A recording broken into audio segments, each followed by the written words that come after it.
uma reportagem do Sakamoto que está aqui no telão. Olha só, Brasil fecha 2021 com 1937 resgatados da escravidão. É a maior soma desde 2013, apuração do Leonardo Sakamoto, e é lamentável que em pleno 2022, o Brasil, o mundo inteiro, mas o Brasil também, que tem um triste capítulo escrito aí sobre a escravidão, que em 2022 a gente tem um número assim expressivo de pessoas que acabam tendo que trabalhar escravas. E eu pergunto a você, Sakamoto, você que está inteirado da reportagem, por que que esse número voltou a crescer? E uma segunda pergunta já, por que Minas Gerais foi o estado com o número maior aí de resgatados?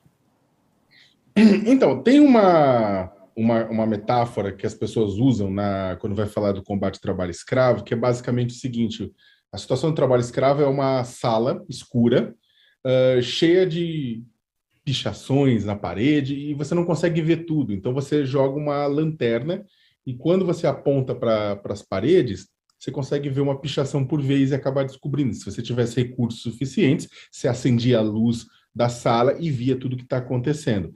Então, o que acontece? Quanto mais você fiscaliza, mais você encontra. Isso, em primeiro, são dois pontos. Quanto mais você fiscaliza, mais você encontra. E aí você teve um esforço de fiscalização muito grande por parte dos auditores fiscais do trabalho, procuradores do trabalho, o Ministério Público Federal, policiais federais, a Defensoria Pública da União, né, junto com a sociedade civil, que empurrou, né, tudo isso mais, exatamente preocupado com o momento de pandemia, e aí você teve muita fiscalização, e aí acabou encontrando bastante coisa, né? Você teve muita fiscalização em Minas Gerais, e essa é uma das razões que você encontrou. Você tem grupos da Superintendência Regional do Trabalho em Minas que fiscalizaram bastante o Estado, e aí encontraram bastante coisa. E a outra questão é que, no momento de pandemia, no momento de vulnerabilidade social e econômica, né, muita gente que ficou sem auxílio, que não conseguiu, etc., acabou também indo atrás de procurar emprego e muitas vezes acabou presa em um sistema de escravidão ao longo do caminho, né? Não à toa, né? Se a gente vai pegar esses números, eu entrevistei auditores fiscais, procuradores, e teve muitos casos, como libertação em atividades de fazendas de café, por exemplo, de cana-de-açúcar,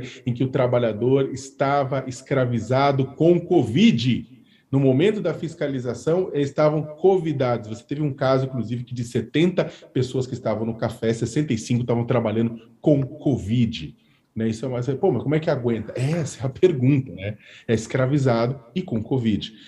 Além disso, o café foi a grande estrela também, né? A produção de café foi a grande estrela entre o trabalho escravo, mas também tivemos pecuária, preparação de terra, produção de alho, tivemos cana-de-açúcar, outros cultivos também envolvidos com isso. E além de Minas Gerais, tivemos estados como São Paulo, como Goiás, como Mato Grosso do Sul, como o Pará, também entre os primeiros.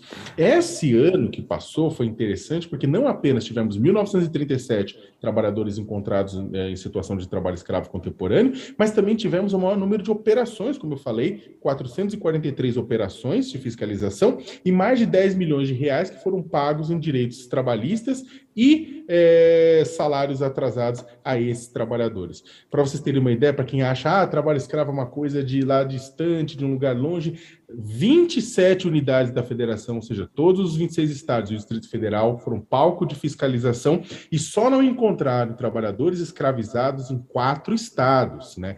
Ou seja, no Amapá, no Acre, em Rondônia e na Paraíba. Em outros estados, todos os outros estados encontraram trabalhadores escravos, inclusive escravizados crianças, trabalhando em casas de farinha, trabalhando em atividades degradantes, enquanto elas deveriam estar na escola.